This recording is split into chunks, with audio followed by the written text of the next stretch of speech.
આવી રીતના કંઈક આપણે બ્લાઉઝ સીલવી લીધું છે. તો હવે આનું ફિટિંગ આપણે કેવી રીતે કરવું, તો આ વિડીયોમાં હું તમને એ જ બતાવીશ. તો આપણે બ્લાઉઝનું આ ફિટિંગ કરવાનું છે.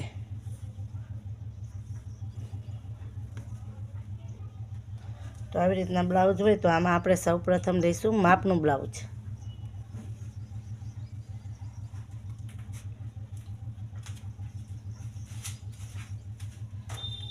જે પણ આપણું આ બ્લાઉઝ છે અને આપણે આ લીધું છે નાપનું બ્લાઉઝ, એટલે માપનું બ્લાઉઝ રહ્યું એને આવી રીતે આપણે રાખવાનું કમરેથી અને આવી રીતે ચેક કરી લેવાનું.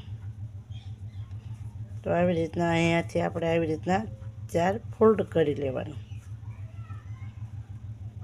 આવી રીતના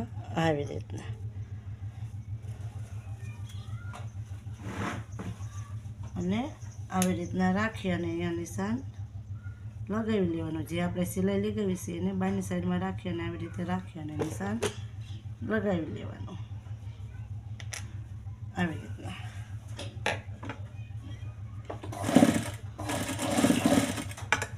રીતના સિલાઈ લગાવી. હવે અહીંયા બેલ્ટની સાઈડમાં પણ નિશાન આપણે લગાવી લઈશું. તો આવી રીતના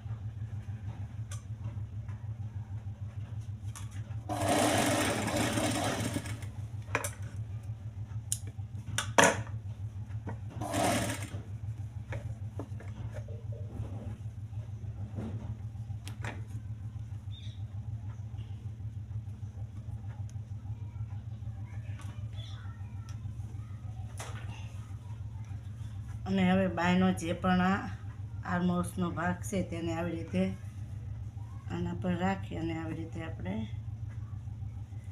ખેંચી અને આવી રીતે ચેક કરી લેવાનું છે.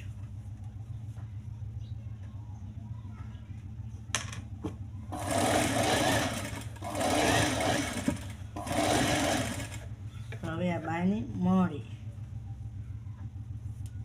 તો ત્યાં પણ આપણે આવી રીતના બ્લાઉઝને રાખી અને ફિટિંગનું જે નિશાન છે તે આવી રીતના સિલાઈ હોય ત્યાં આવી રીતના નિશાન કરી અને સિલાઈ લગાવી લેવાની.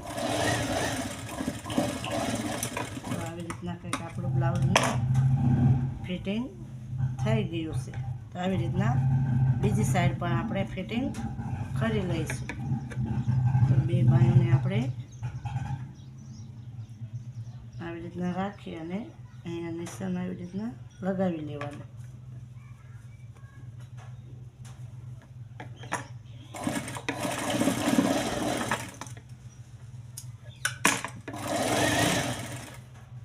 હવે આર્મહોલ્સ લઈશું. તો ત્યાં પહેલી બાય ફિટિંગ કરી છે અહીંયાથી આવી રીતના આપણે નિશાન લગાવી લઈશું.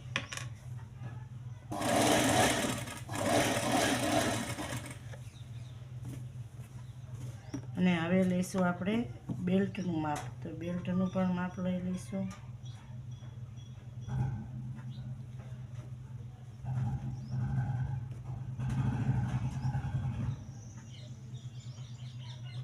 આવી રીતના આપણે બેલ્ટનું પણ માપ લઈ લીધું અને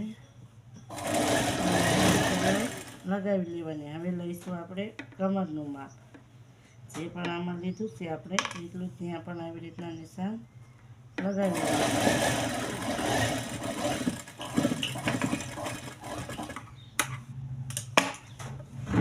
આવી રીતના આપણે બ્લાઉઝનું ફિટિંગ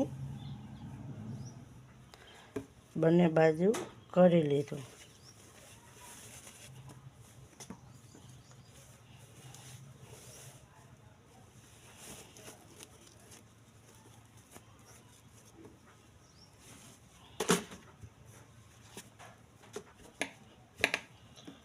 તો કંઈક આવી રીતનું આપણે